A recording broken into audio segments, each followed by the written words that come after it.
tecnologia em todas as áreas, seja da medicina à tecnologia da informação, né, que está mais no dia a dia das pessoas, cresce em progressão geométrica, né? Progressão aritmética. Então, muito em breve, a cada 6 meses, você vai ter uma grande inovação tecnológica. Você tenta abraçar muita coisa ao mesmo tempo, você acaba perdendo alguma coisa, né? Tá, mas se uma marca de carro vai na exposição de automóveis, ela não vende carro ali. Quanto que aquilo teve de valor para ela? Então, como que a gente faz essa metrificação? Esse é o nosso desafio quando eu estou falando com o mercado em geral, porque ele não vai comprar de mim na ponta. Criar memórias eu acho muito bom. Eu já falo para alguns, porque a maioria das empresas faz aquela reunião de começo de ano, treinamentos de começo de ano, onde vamos alinhar para onde a empresa vai. Eu acho isso extremamente válido, eu acho isso importante. Só que a gente esquece de um fator muito importante, que é conexão entre as pessoas. Então, eu gosto muito dessa área de você conseguir impactar. Como que você usa o seu conhecimento, como que você usa o seu produto, como que você usa as suas ferramentas para conseguir causar o impacto. Legal. É isso que eu gosto. Seja muito bem-vindo a mais um episódio do Marketing with a Twist, o seu podcast que entrevista grandes lideranças de marketing. Eu sou Mauro Palácios, o host do podcast e também CEO da agência Twist. Se você ainda não me segue nas redes sociais, depois me procura lá, @Mauro Palácios, você vai me encontrar no LinkedIn, no Instagram, aqui no YouTube, procura lá. E se você, claro, ainda não se inscreveu aqui no canal e já acompanha, curte as nossas entrevistas aqui, já não se esquece de deixar a inscrição. E também, se você já está acostumado aqui, já sabe que vai vir coisa boa, já deixa seu like aí também para não esquecer depois. Se você está aqui pela primeira vez, ouve primeiro aí o bate-papo, depois considere deixar seu like lá no final, mas ajuda bastante a gente a crescer, ao YouTube entender aqui que deve distribuir para mais pessoas o nosso conteúdo, beleza? E claro, se você estiver ouvindo em algum canal de streaming aí de áudio, deixa o seu rate 5 estrelas lá também para ajudar a gente a aparecer para mais pessoas. Bom, vamos lá. Hoje eu estou aqui com o Márcio Tomiyoshi, que é Head of Marketing da QIAGEN. A gente vai falar um pouco aqui sobre o mercado de atuação da QIAGEN e carreiras não convencionais de marketing, mais uma carreira não convencional. O Márcio, que é biólogo, né? Ele vai contar um pouco da história dele. Se preparem aí para mais um episódio muito divertido. O Márcio me contou aqui, antes da gente começar, que ele gosta de bater papo e estava me contando que ele acabou de voltar de férias. Ele foi lá para a Antártida, então você imagina o quanto de história legal esse cara deve ter para contar. Márcio, muito obrigado aí por aceitar o nosso convite, por estar aqui conosco hoje. Começa aí se apresentando para o pessoal, contando um pouco aí quem que é o Márcio, por onde você passou e como é que foi aí essa sua jornada aí da biologia até o marketing. Boa. Bom, valeu, Mauro, e até toda a equipe aqui da Twist, né, pelo convite. Convite feito faz um tempinho já. Faz um tempinho, levou muito. A gente está gravando no final, você provavelmente que está nos ouvindo aqui, isso que está indo para o ar no começo de 2025, mas a gente está gravando no final de 2024 e o convite foi feito no começo, em janeiro de 2024, para você ver como é que é a programação da agenda maluca aqui que a gente tem. Que bom que a gente costuma falar de temas aí que são bem atemporais, né? Senão ia ser difícil. Isso para mim só mostra o sucesso do canal, na verdade, né? O sucesso que vocês estão conseguindo fazer. Antes de vir aqui, até comentei contigo, estava assistindo alguns, assim, conteúdo bem legal mesmo que a gente tem. Eu vou falar um pouquinho então de quem que é o Márcio, né? Por que eu recebi esse convite, tive a honra de ter esse convite aqui para falar com vocês. Cara, carreiras não convencionais, eu adoro falar sobre isso também porque eu sou biólogo, como você falou. Sou biólogo de formação, fiz um mestrado em imunologia. Então, como o seu órgão se defende aí de viroses, de qualquer agente externo. Então, você fala, bom, um cara de um biólogo formado aqui do lado, aqui na USP, carreira acadêmica, pública, foi para o mercado de marketing, né? Então, eu adoro falar sobre isso porque eu nunca tive, hoje eu estou ocupando essa cadeira de Head of Marketing pela QIAGEN, cuidando da região toda de América Latina, sem ter feito um curso real de marketing. E várias pessoas vêm me perguntar assim, cara, o que você acha de fazer um MBA? Cara, eu acho legal, eu acho bacana. Se você realmente está afim de fazer isso, quer investir esse tempo, meu conceito, você quer investir esse tempo se você quer um certificado. Eu acredito muito, boa parte do aprendizado se faz na prática. Na prática, total. Ele se faz vivenciando. Coisas boas, coisas ruins. Tudo é um aprendizado. Em que sentido? Eu tive gestores ótimos de marketing, tive gestores não tão ótimos assim de marketing. Acho que todos passamos por isso, né? E se aprende muito com isso. Minha carreira, então, ela começa sendo biólogo, por isso que você fala, fui para a Antártida, cara. Você me chamar para um rolê no meio da natureza, fazer trilha, tô ali.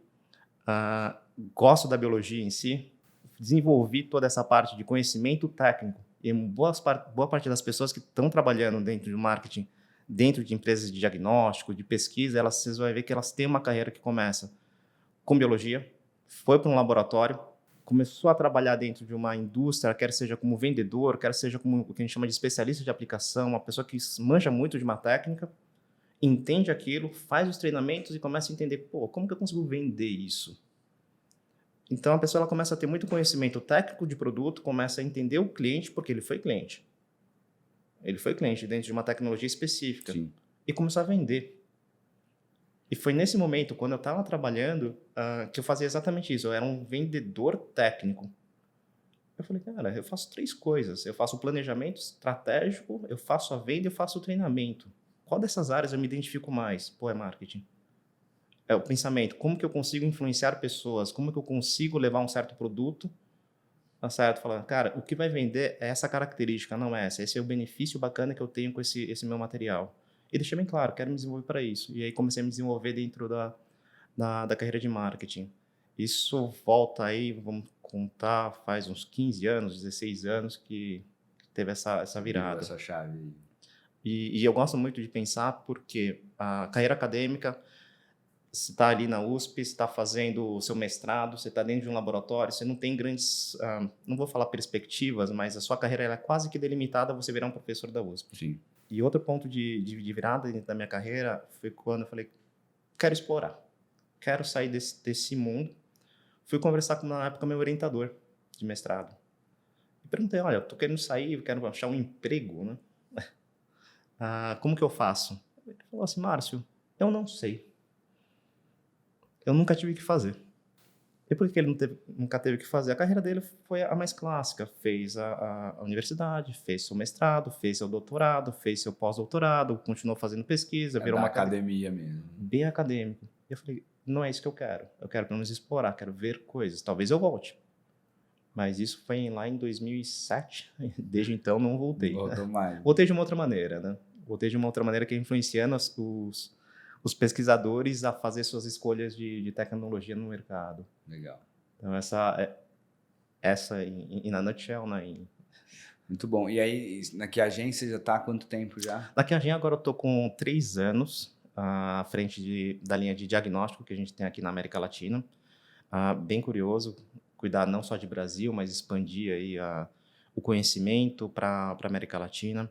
Aqui a Gen, antes eu estava numa outra empresa também na área de biotecnologia, na área de diagnóstico, trabalhando com um mercado um pouquinho mais amplo. E agora estou muito mais focado no que a gente chama de biologia molecular. Então aqui a Gen ela atua bem forte nesse mercado de biologia molecular. Fiz uma escolha que foi, vou aumentar a geografia e diminuir o escopo de produtos. Legal. Isso para mim foi interessante, porque fala, olha, se eu tento abraçar muita coisa ao mesmo tempo, você acaba perdendo alguma coisa, né? Então, aqui a gente tô há 3 anos, bem feliz, bem feliz. Uma empresa alemã / americana, né? Então, 3 anos aqui já. E me conta um pouco, né? Traduz aqui para o pessoal que está nos ouvindo. A gente vai ter muita gente da área, mas com certeza a maior parte aqui não é da área, né? O que é a biologia molecular? O que faz, né? Para leigos, né? Como é que a gente explica for dummies o que aqui a gente faz? Ótimo. A biologia molecular, vou falar um pouquinho daqui a pouco, falar um pouquinho do que a gente faz. Aqui a gente ela é muito conhecida, a gente faz B2B, basicamente, tá? Então, o paciente, a pessoa que está lá na ponta, raramente vai conhecer sobre a gente. A gente vende muito para mercados como hospitais, laboratórios de diagnóstico, Então, quando a pessoa vai fazer um diagnóstico, vai lá no médico e ele pede aquele monte de exame, aquele exame é feito em algum lugar, é feito com alguma tecnologia. Então, nós somos aqueles provedores que trazem para eles. Principais produtos que nós trabalhamos... Aqui a gente ela foi muito conhecida pelo teste de captura híbrida, que é para HPV. Então, por muito tempo, a gente trabalhou dentro desse mercado que é diagnóstico de HPV. Como a gente sabe, HPV é uma das infecções, agora está com vacina, a gente está até com esses trabalhos, inclusão disso dentro do hall, ou seja, as empresas como a QIAGEN, entre outras, elas trabalham muito junto à Anvisa, à ANS, à Conitec, para quê? Para conseguir fazer com que sejam incluídas determinadas tecnologias para benefício da população. Então, o teste de HPV era algo muito forte dentro da QIAGEN. Hoje, um dos carros-chefe acaba sendo o combate à tuberculose. Então, mas não a tuberculose ativa, a tuberculose latente. Então, você imagina que existe uma estatística que talvez esteja um pouco defasada, mas 1 a cada 3 pessoas possui tuberculose na sua forma latente. Então, até brincando aqui, nós estamos em 3 aqui, um de nós 3 tem. É mesmo? Que louco isso. Obviamente que isso depende Não, claro, da região, estatisticamente, mas né? estatisticamente 1 a cada 3. Então, sempre que eu estou falando sobre muita isso... gente isso. É bastante. Está em forma latente, o que acontece? Sim, tá lá, tá adormecido. Tá tranquilo. Só que você tá saudável, tá feliz, ele vai, pô, quero contaminar. Não, seu corpo fala, não vai não. Você combate e tá tranquilo. Mas se tem alguma situação onde você tá imunossuprimido, por algum motivo, quer seja tratamento, quer seja uma outra infecção, ela pode vir. Tanto que para pessoas soropositivas, HIV é uma das principais causas. Então a gente atua no combate à tuberculose latente, não na sua forma ativa, que uma vez que está ativa, a gente ajuda a detectar isso. Então é um dos principais carros dentro da QIAGEN. Isso não necessariamente usando biologia molecular, isso a gente usa imunologia, que era a minha área de conhecimento, quando eu era jovem, né? De outrora. Né? De outrora. Só o uso da palavra outrora já... É bonito, né? Você já denuncia já. Um pouco. Mas a gente atua muito forte. Aqui a gente também é conhecida pela parte de biologia molecular, que eu acho que hoje em dia quase todo mundo já tem um pouco de conhecimento de biologia molecular. Isso que eu acho espetacular. São os experts pós-pandemia, é isso? São os experts pós-pandemia. Não só os experts pós-pandemia. A pandemia teve um efeito espetacular dentro da divulgação disso, mas não toda vez, mas muitas vezes quando você está numa conversa, quando você vai numa apresentação, você está numa palestra onde alguém vai falar sobre uma empresa, é muito comum, não, esse é o nosso DNA. E o que é esse nosso DNA? Tá certo? É a característica que você tem. Então, como que você entende aquele seu DNA ao pé da letra? A gente usa muito o nosso DNA para definir a característica, é o que nos move, é o que eu sou. E a biologia molecular, exatamente, ele auxilia, não as empresas, mas a medicina em si, a pesquisa em identificar esse tipo de material. O que é o DNA de um... Vou dar um exemplo aqui. A gente tem um exemplo, não do Brasil, mas globalmente, que foi inclusive um dos ganhadores de Nobel, que utilizou o nosso material, que foi conseguir fazer extração de DNA de múmia. Ou seja, você imagina um material que tem uma múmia, não sei quantos anos já existia essa múmia, você consegue fazer uma extração desse material genético para quê? Para entender qual era o DNA daquela múmia, qual era a origem daquele material. Então, você consegue fazer isso, consegue ter esse tipo de conhecimento, você começa a ter o conhecimento também de variações genéticas que podem acarretar tanto características como derivações a doenças. Então, existe um mundo aqui de expressão que é muito interessante. E cada vez mais a gente vê que isso está na sociedade, como essas expressões, né? O DNA da empresa é isso. O DNA da empresa é isso. Tá. Eu falo, tá, é o DNA, mas isso está se expressando? Você tem essa característica, tem esse potencial, mas não necessariamente você está fazendo aquilo. Tá certo? Tem muito do que você realmente faz, que é o RNA, que é outra parte. Então, você tem toda essa parte de biologia molecular que tem hoje em dia. A empresa ela trabalha com isso. Eu gosto de falar que a empresa ela trabalha com tanto diagnóstico, que são esses casos que eu estou falando, com pesquisa também. Pesquisa básica, eu sempre falo que é pesquisa básica. Você imagina realmente aquele pesquisador, jaleco, avental, que está lá pensando alguma coisa. Putz, será que se eu conseguir fazer a extração do DNA da múmia vai me dar informação sobre de onde que vieram esses povos antigos? É uma possibilidade. Então, a QIAGEN ela atua Que nesse legal. segmento Não, e é legal geral. saber que esse tipo de pesquisa não está restrito somente ao mundo acadêmico, né? Você tem no mundo corporativo empresas como que a gente que estão lá Exato, cara. na linha de frente desse tipo de coisa. Exato, e o que aconteceu, falando um pouquinho da Covid, o que aconteceu depois com essas empresas, é que a gente teve que lidar com esse conhecimento que todo mundo teve agora. Eu adoro, depois da pandemia, se eu não me engano, estava no metrô, o ônibus, alguma coisa, pela Paulista, metrô cheio, você não tem como evitar ou não ouvir conversas alheias, né? Total. Não de propósito, mas você acaba Olha lá. escutando. Tá falando em voz alta, já não é privada a conversa mais. E eu lembro de duas pessoas estavam indo eu estava no metrô na linha verde, indo para clínicas, imaginei que estava indo para o hospital, conversando, não, porque eu vou fazer meu teste PCR, que é muito melhor. Sabe quando você se sente bem? Não, com propriedade. Você se sente bem, assim, você vê duas pessoas mais simples conversando sobre um teste específico e conversando sobre o que seria o melhor ou não. Poxa, que interessante, como que mudou, né, essa percepção. E acho que esse é um ponto curioso aqui. Você acha que essa percepção das pessoas... E acho que aqui tem um ponto importante, né? Quanto que você acha que o marketing, ele de certa forma ajudou durante todo esse processo a trazer esse tipo de conhecimento para as pessoas, né? E o quanto esse conhecimento é conhecimento real e o quanto é influenciado, né? Porque se você for parar para pensar, a pessoa está lá falando, acho que o exemplo é muito bom, está falando lá do PCR, mas será que o PCR é o melhor mesmo? Talvez seja, talvez não seja, né? Como é que você vê isso, né? Porque é um conhecimento que antes estava realmente restrito aos especialistas da área e hoje realmente você discute isso aí em mesa de bar. Acho que não tem uma pessoa que esteja nos ouvindo que não saiba o que é um PCR, né? E que já não, inclusive, já não fez algumas vezes aí o teste, né? E que com certeza há 10 anos ninguém sabia o que era. Né? Eu acho legal, até pegando esse gancho aí de várias pessoas que fizeram o teste, eu brinco porque logo depois que liberaram, né, viagens e tudo mais pós-Covid, comecei a fazer algumas viagens pela América Latina. Eu brinco que meu cérebro deve ter uns 15 furos, cara.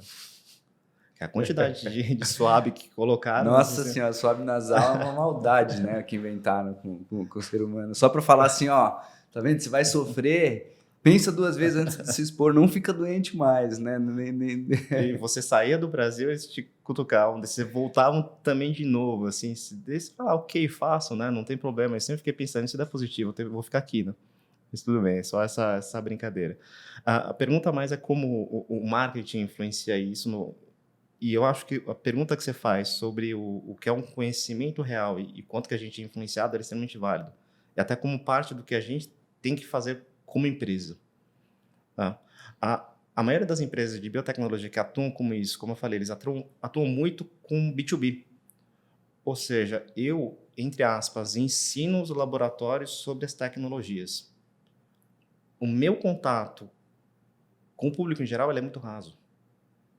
Ele ainda é muito raso. Então, existe essa máxima, eu preciso conversar com o laboratório para explicar para ele o que é a melhor tecnologia. Por que ele deve fazer um PCR do tipo digital e não do tipo em tempo real? Porque o que vai trazer de benefícios para eles? Mas nós não temos essa conversa tão fluida ainda com o público geral. Quando eu falo público geral, eu posso até falar sobre público quanto médico. Certo? Então, existe ainda...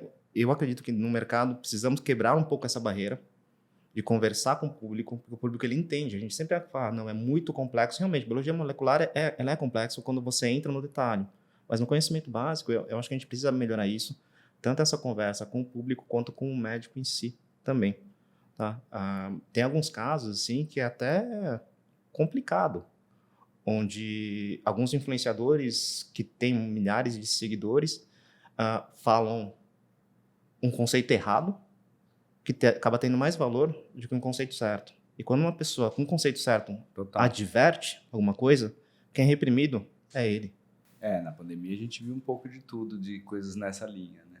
Então, o que eu acho que nós temos que fazer, e estamos tentando modificar um pouquinho essa conversa que a gente tem tanto com o médico quanto com o público. Eu até faço uma pergunta aqui, quem de nós, quando vai no médico, pergunta sobre o teste?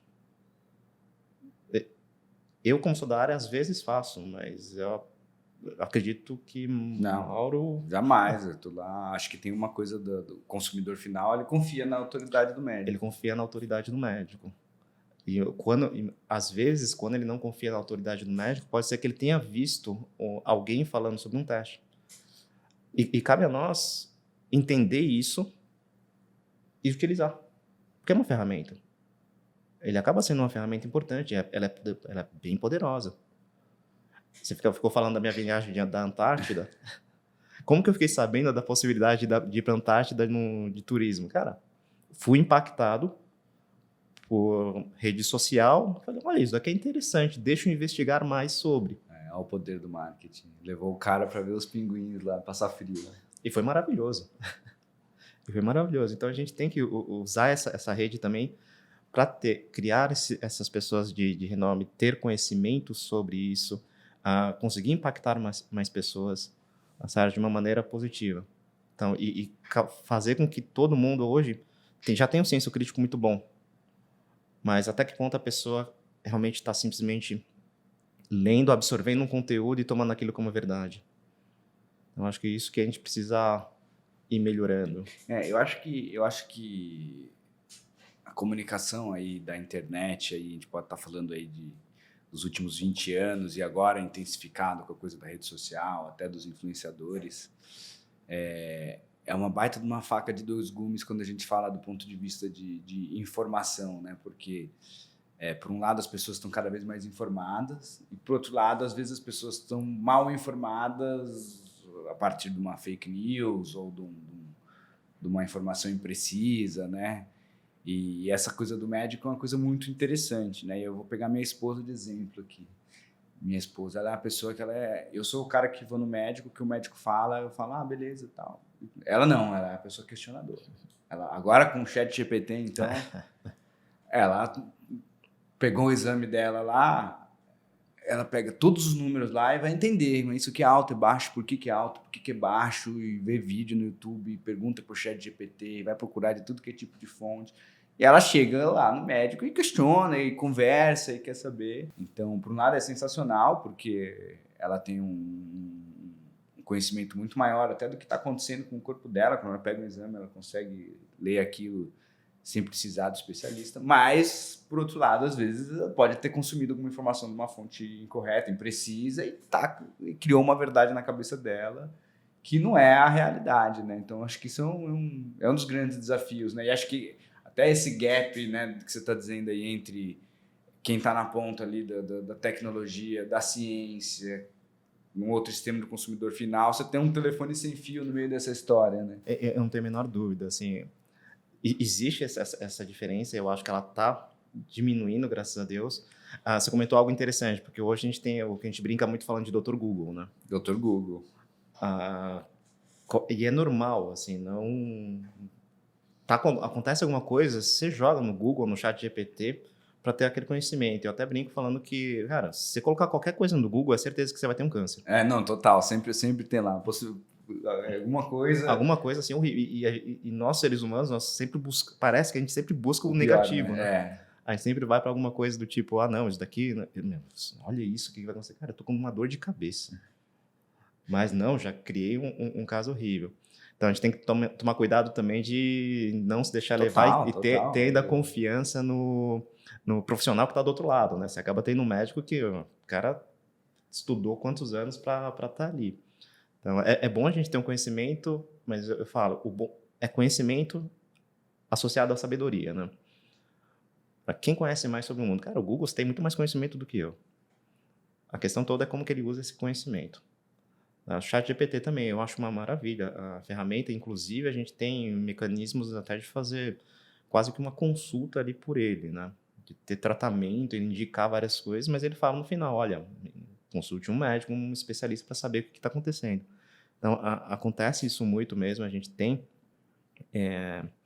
não essa dependência, mas o nosso primeiro ímpeto sobre qualquer coisa hoje você vai fazer uma busca e tomar suas próprias decisões. Depois você consulta, o médico acaba sendo a segunda opinião, né? Então, total. Primeiro é o que estamos falando, depois você vai para o médico, deixa eu ver se eu concordo ou não com ele.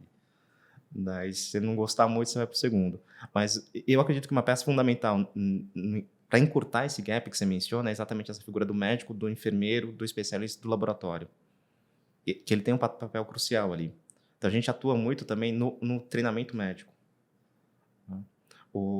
Uma crítica minha, pessoal mesmo, é o que tem acontecido com o mercado dos médicos, que é uma coisa curiosa. Não sei se você percebeu, mas antigamente a medicina sempre foi aquela faculdade que você sempre quis fazer. Quando você tinha um médico na família, era aquela alegria. Sim, era o sinal de profissão do sucesso. Profissão de sucesso, o cara super inteligente, o cara que estudou e batalhou para entrar. Continua sendo. O médico ele tem esse papel muito importante dentro da sociedade. Mas hoje eu vejo que teve uma expansão da carreira de medicina. Isso quer dizer que, sim, o médico é um profissional, ele cuida da vida das pessoas, mas existem vários, por assim dizer, níveis de médico. Sim, total. Assim como qualquer outra carreira, motorista. Você tem motoristas de vários níveis de conhecimento e nível de performance diferente também. Então, eu gosto muito de encarar isso como uma das ações que temos que fazer é como utilizo esse médico para levar informação, para quando você vai lá, você consegue conversar com ele. Fala, olha, tem essas opções, porque nós vamos para cá, vamos para lá e tudo mais. Eu tenho médicos na família também. E eu me divirto vendo como eles ainda têm uma falta de conhecimento. Não que a gente tenha tudo, mas dentro de um universo, que é onde nós atuamos, nós temos aquele conhecimento. Sim, até porque a ciência vai evoluindo, né? A ciência... O cara aprendeu lá na faculdade de medicina há 10, 20 anos, né? Vai ter muita coisa que é fundamento, mas tem muita coisa que mudou, né? Assim, a ciência entendeu que não era bem aquilo, ou tem um tipo diferente de solução. Isso continua mudando. Quando eu estava na época de mestrado... E vai mudar cada vez mais, desculpa até te cortar, vai mudar cada vez mais rápido, né? Porque a tecnologia em todas as áreas, seja da medicina, a tecnologia da informação, né? Que está mais no dia a dia das pessoas, cresce em progressão geométrica, né? Progressão aritmética. Então, muito em breve, a cada 6 meses, você vai ter uma grande inovação tecnológica. Por isso que eu me lembro, que quando eu dava algumas aulas de imunologia e tudo, eu adorava começar as aulas falando o seguinte: eu vou contar aqui para vocês uma história. Metade dela é mentira. Vai ser mentira. Porque vai mudar. Não me pergunte qual metade. Que nós também não sabemos. Porque a evolução, ela vem, cara. A tecnologia, ela tá vindo muito rápido. Certo? Como você falou, está vindo em progressão geométrica. Então, a gente está inovando, a gente está trazendo cada vez mais tecnologia. Eu acho que nós também estamos cada vez mais ansiosos. Total. Então, estamos buscando mais coisas cada vez mais rápido. Uma coisa que acontece agora, putz, já virou passado. Outro dia eu estava com uma conversa com a minha esposa. Ela falou, a gente usa ainda a palavra cringe ou já virou cringe? Virou cringe usar o termo cringe. Sabe? E assim, foi na minha percepção, ainda foi rápido a transição. Então, você vê que as coisas elas estão realmente evoluindo numa tomada interessante. E acho que isso é interessante em todas as áreas, né? Uma das coisas que eu ouço muito aqui no podcast, dentre as, né, uma das perguntas que eu faço, eu vou te fazendo essa pergunta lá na frente, qual que é o maior desafio do profissional de marketing, né? E uma das respostas que eu mais recebo aqui, inclusive a gente está criando um censo aqui do podcast, para depois pegar essas respostas que são mais frequentes e começar a extrair dados aí, fazer infográficos. A gente está ainda estudando o que vai fazer. Mas uma das respostas que eu mais recebo a essa pergunta é, cara, se manter atualizado. Porque todo dia é uma rede social nova, é uma tecnologia nova, é uma mídia nova, é um jeito diferente de traquear, um jeito diferente de medir.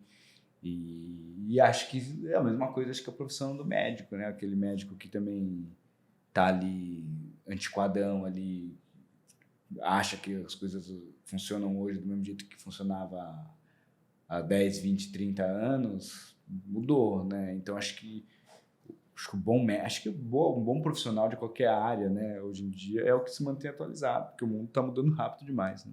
Perfeito. E eu concordo contigo em relação a essa evolução. A gente precisa do médico, como que a gente se mantém relevante dentro disso. Muitas vezes, e o avanço, embora seja rápido de uma tecnologia, quando a gente pensa no mercado diagnóstico, ele não é tão rápido quanto uma troca de tecnologias de celular, por exemplo. Por quê? Porque existem várias travas. Eu não posso necessariamente lançar uma nova tecnologia de diagnóstico, porque eu tenho uma responsabilidade muito grande com isso. Sim. Usando o Covid de novo como exemplo, a gente sabe que no começo a gente tinha alguns testes. cuja performance não era uma maravilha. Mas as opções do Ministério era ter alguma coisa com uma baixa sensibilidade ou não ter nada. Sim. E são decisões difíceis, do tipo, olha, vou fazer um teste, mas se der negativo, realmente é negativo, você não está com Covid, ou pode ser uma falha do teste. Então, existem várias questões de produto dentro do diagnóstico que eu imagino que são um pouco mais complexas, porque tem um risco real. Eu brinco, mas não é exatamente uma brincadeira. Você está trabalhando com uma situação onde você detecta HIV. Você não pode chegar depois de um teste e falar, olha, seu teste deu positivo, mas eu não sei. Você está mudando a vida de uma pessoa. Não, imagina.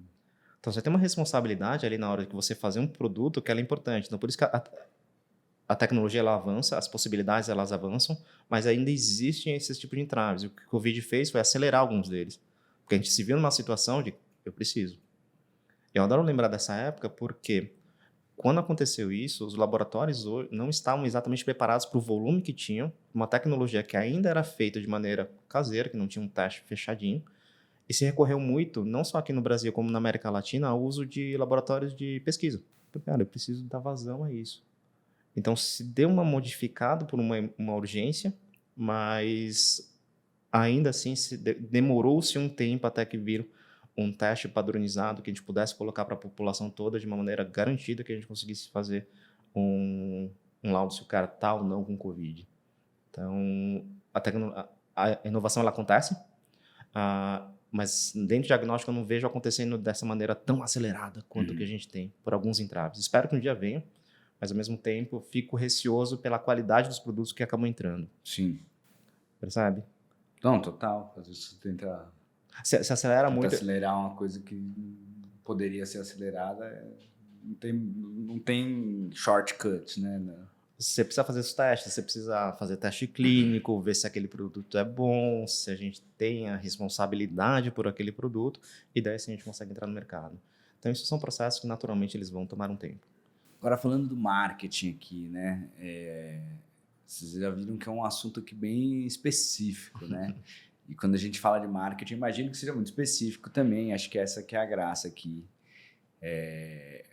Eu costumo dizer que o que é muito legal aqui do podcast, para mim, que estou aprendendo aqui a cada episódio, dos mais de 50 que já tivemos aqui, para vocês que estão ouvindo também, é justamente colher insights de áreas diferentes e aplicabilidade deles para a nossa própria área, né? Então, eu já tive insights aqui de pessoas... Inclusive acho que tem um episódio, um dos primeiros aqui, o 2 ou 3, do Marcelo Kerhardt, que na época era Head of Marketing da Corning, né?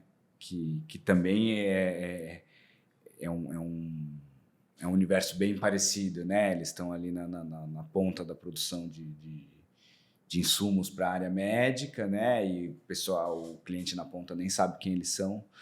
E tem todo um trabalho. E eu lembro de uma das coisas que ele falou, me deu um insight incrível para um cliente B2C meu aqui, que não tem nada a ver com o processo ali. Então, acho que isso que é muito legal. Então, falando um pouco aqui do marketing, né, desse setor, como é que funciona, né? Como é que é estruturado esse universo do marketing para a área de diagnósticos, né? E acho que a gente pode até falar da área da saúde de uma forma mais ampla, mas dentro desse contexto B2B aí que você atua. Maravilha. Como eu te expliquei um pouquinho da nossa área de negócio, acaba sendo muito focado nos laboratórios e hospitais. Então, o nosso marketing ele acaba sendo muito direcionado a esses nossos clientes. Eu raramente falo com o público em geral. Então, a gente sempre atua com métodos tradicionais. Quer seja eventos, quer seja ainda muito revistas, quer seja impressas quase ninguém mais usa, né, impressa, mas revistas digitais. Então, essa maneira é muito utilizada. As visitas e eventos localizados eu acho bacana também, como que a gente conecta com essas pessoas.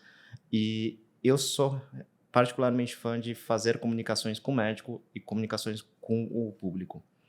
Tá? Em que sentido? Posso te trazer um exemplo. Um exemplo que a gente realizou agora faz 15 dias. Eu estava de férias, mas eu sabia que ia acontecer. E alguns dos desafios que decorrem disso. Vou começar talvez até pelo desafio, tá? Porque o desafio, no final das contas, se eu faço uma comunicação com o público em geral, entenda um caminho. Se eu faço uma comunicação sobre o uso do teste de tuberculose para massa, a pessoa vai usar. Ela vai usar o meu, vai usar o do meu concorrente, ele vai usar o de quem? Como que eu faço a metrificação disso no final? Ele é muito complicado. Tá? Eu até faço alguns paralelos do tipo, tá, mas se uma marca de carro vai na exposição de automóveis, ela não vende carro ali. Quanto que aquilo teve de valor para ela? Então, como que a gente faz essa metrificação? Esse é o nosso desafio quando eu estou falando com o mercado em geral, porque ele não vai comprar de mim na ponta. Ele vai ser um influenciador que pode conversar com o médico, que daí vai pedir para o laboratório, que o laboratório tem que pedir para mim. Então, é um caminho meio complexo até chegar. Total. Então, o meu processo de metrificação ele é difícil. Mas o que eu gosto de fazer, no caso de tuberculose, dia 1º de dezembro, Dia Mundial de Combate ao HIV. Fizemos uma campanha ali na Vila Mariana, junto com o SUS, tá? Junto com o laboratório, para fazer com que as pessoas HIV positivas fossem retestadas. Porque, como eu te falei, uma das principais causas dos soropositivos de óbito acaba sendo a contaminação ou o aparecimento de tuberculose. Usamos influenciadores, usamos o pessoal local para fazer o que eu chamo de oba-oba, né? Para levantar essa bandeira para que as pessoas sejam retestadas. E o mais importante é todo mundo saber, não só aqui em São Paulo, onde foi a nossa ação, mas nacionalmente, que isso está no SUS. Isso está no SUS. Você pode chegar em qualquer lugar e pedir, e demandar que eles façam isso. Então, quando eu penso em marketing, eu preciso fazer isso para quê? Para ter um aumento de demanda, certo? Primeiro, ele corrobora todos os nossos valores, como eu quero realmente auxiliar essa população, quero evitar óbitos dentro disso, quero melhorar a saúde da população brasileira global, quero combater a tuberculose, mas ao mesmo tempo eu faço um aumento de demanda. Fazendo esse aumento de demanda, ele naturalmente vai ter um aumento de demanda para mim. E daí entra a minha ação com o marketing junto ao laboratório para falar para ele, olha, você teve um aumento de demanda, não teve? Por conta disso. Agora entra a empresa defendendo os porquês do meu produto ser melhor do da concorrente ou quais são os benefícios que eu tenho. Então, é uma visão, talvez até um pouco purista e ingênua, mas eu acredito muito nesse, vamos aumentar a demanda, vamos levar conhecimento para as pessoas, para que elas estejam mais empoderadas, que sejam mais capazes de tomar as suas próprias decisões, e daí eu entro na minha briga mais convencional, que daí eu vou lá, faço minha campanha, influencio o médico, influencio o cara do laboratório, para falar, opa, peraí, vou fazer ali. Tá? Então, eu acho que é uma maneira meio holística de se ver como que a gente faz esse marketing dentro desse mercado. Que obviamente que tem, a gente vai para congressos, ainda o pessoal adora congressos, cai um pouco de desuso até depois da pandemia, mas a gente gosta de congresso, para influenciar os laboratórios, para estar aí onde você vai fazer seus exames e mostrar o que eles precisam melhorar, o que eles precisam fazer e tudo mais. Isso existe. Mas eu gosto muito de pensar nesse de levar a informação para todo mundo, ter mais capacidade, as pessoas entenderem o que está sendo feito. A gente tem equipes específicas que visitam médicos, levando um pouco mais de conhecimento, para que ele tenha esse discernimento também. Então, eu gosto muito de pensar dessa maneira. Não sei se eu te respondi ou se deu uma... Não, respondeu super, e acho que se a gente puder tentar resumir aqui, gira muito em torno de levar conhecimento, né? Seja levar conhecimento para um público na ponta, seja levar conhecimento para o médico dessas características, né, diferenciais do produto, para que ele tome a melhor decisão possível. Perfeito. Na hora de entender qual a solução que mais atende ali. E eu tenho até uma máxima que eu já ouvi dentro da minha vida, que eu levo para mim, que é: conhecimento é algo que nunca vão te tirar. Não importa. Se você hoje está na empresa X, depois você sai, vai à empresa Y, cara, o conhecimento ele é seu, ele permanece contigo. Então, por isso que eu sou muito fã de levar essa capacidade para as pessoas, elas entenderem o que elas estão fazendo, e com isso, sim, a gente consegue. E ao longo aí da sua carreira aí nessa área, você tem algum grande case aí, alguma ação, algum evento, alguma coisa que te marcou assim por ser, que você vê com um carinho diferente aí, um case de sucesso para inspirar aqui quem está ouvindo? Eu acho que particularmente esse que a gente fez agora, que está mais recente na memória, embora não estivesse presencialmente, eu gosto muito de lembrá-lo, porque desde seu planejamento, acho que foi bem executado.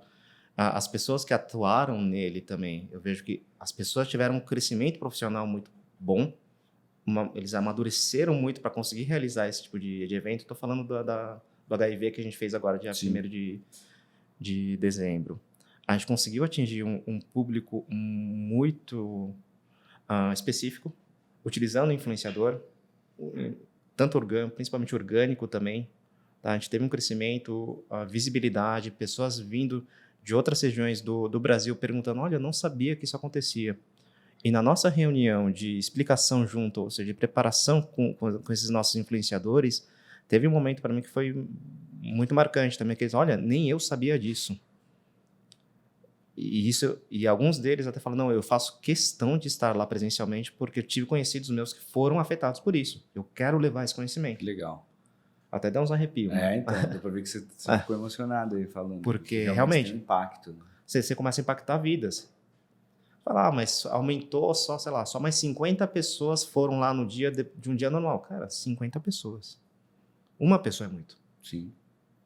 Então, isso eu acho que marcou, eu acho que eu tenho orgulho não só pelo fato das pessoas que planejaram, melhoraram, tiveram uma maturidade corporativa, de conhecimento boa, a gente conseguiu impactar as pessoas, algumas saídas que tiveram desse evento, assim, não só grandes canais de vinculação pública estiveram lá para fazer a reportagem, tivemos entrevistas com, se não me engano, também um lobo, então, assim, sai totalmente da área, né? Eu não estou mais falando, perceba, é um programa de variedades. Sim, total. Só que a informação está chegando para diversos níveis. Então, isso para mim é uma coisa interessante. Você fala, gente, não estou mais falando só com o meu público de pessoas que conhecem sobre o assunto, que estão falando tecnicamente do produto. Não, eu estou realmente conectando com um público maior e levando a causa. Olha, reteste, faça isso. Não estou fazendo isso simplesmente, obviamente, a empresa ela vive de lucros, qualquer empresa ela vive ela existe para vender seus produtos, mas eu acho que isso é muito real quando a gente impacta a vida de uma pessoa. Se a gente conseguiu fazer com que pelo menos 50 pessoas fossem naquele dia, saíssem de suas casas, fizessem um teste e entenderam que eles têm que fazer isso 2 vezes ao ano, cara, talvez a gente tenha transformado pessoas. Sucesso. E você falou de influenciador, né? Que influenciadores vocês usaram aí para essa campanha? Conta alguns aí pra gente. Pois é, de novo, não sabe, de nome eu tenho dificuldades, mas são pessoas que são porta-vozes tanto do HIV, tá certo? São pessoas que mas são influenciadores bem específicos. São bem específicos. Legal. A gente faz um trabalho, na verdade, de busca ativa desses influenciadores que tenham, primeiro, o perfil que condiz com o nosso, tá certo? Que vai levar esse tipo de informação, que não estão lá simplesmente para ganhar seguidores, mas que estão a fim de compartilhar conhecimento, Legal. Que vão impactar dessa maneira. Então, você tem uma seleção muito particular. Eu quero pessoas que, primeiro, conectam com as pessoas, que tenham uma relevância na história. Num dos eventos que a gente fez sobre tuberculose, a gente chamou um deles, inclusive, para fazer uma palestra na frente de vários nomes importantes da tuberculose da Rede Nacional de Tuberculose Brasil, para ele contar o caso dele. Então, não é uma pessoa técnica, é uma pessoa que simplesmente viveu com tuberculose e foi afetado. E isso eu acho legal porque quando muitas vezes um médico, uma pessoa que está lá no laboratório, você imagina, todos nós temos nosso trabalho. A maioria deles acaba sendo imerso naquele seu trabalho. Total, você esquece, e você até esquece o propósito daquilo que você está fazendo. E você perde esse propósito. Por que eu estou aqui? Por que eu, como laboratorista, eu como uma pessoa que estou trabalhando aqui pego uma amostra, vem a amostra de sangue, processo, coloco no equipamento, vai ler, deu positivo, deu negativo, eu quase não estou mais me importando com o resultado que está saindo. Eu pego esse laudo, mando para o médico. Quando você é impactado, uma pessoa que deu um positivo, vem te fala a história dele, você fala, opa, peraí. Isso aqui que eu estou fazendo é importante. E eu já fui em laboratórios que eu acho muito legal. O pessoal fala, ó, toda amostra que chegar, pensa que é da sua família. Sabe? Pensa que é da sua família. Pega essa amostra, trata com carinho, faz o protocolo de maneira correta. E eu acho que isso levar para as pessoas a realidade é importante. E o uso de influenciadores, para mim, ele é muito útil disso, porque a conexão é diferente. Você percebe, acho que até minha fala, assim, até desculpa, eu sou muito técnico às vezes, mas a fala de uma pessoa que está conectada com esses públicos é totalmente diferente da minha. Então, por isso que eu gosto de usar esses mecanismos de comunicação que acabam impactando de uma maneira diferente do que a gente tem. Legal, muito bom. E me conta um pouco também, antes da gente entrar numa área que a gente estava falando de alguns formatos diferentes que vocês têm feito de bate-papos, de produção de conteúdo, que eu achei muito legal e acho que é uma coisa super compartilhável aqui. Eu tenho certeza que, inclusive, ele estava me dando algumas dicas aqui, porque a gente está pensando em fazer um formato especial aqui, um podcast que reúna, né, algumas das pessoas que falaram aqui para fazer um episódio especial aí com mais pessoas, tipo uma mesa redonda, um bate-papo diferente, ainda não sei direito, e ele já me trouxe algumas sugestões super legais aqui. E, de novo, né, às vezes você acha que vai buscar lá na área médica uma referência para um tema completamente diferente, né? Me conta um pouco aí dessas iniciativas aí, que acho que, da mesma forma que me inspirou aqui, pode inspirar quem está ouvindo. Maravilha. Eu gosto muito de sair do lugar comum. Tá? Por que eu falo isso? Não sei se... Provavelmente algumas pessoas que devem estar assistindo já foram em congressos. Cara, congresso, ele tem a mesma característica.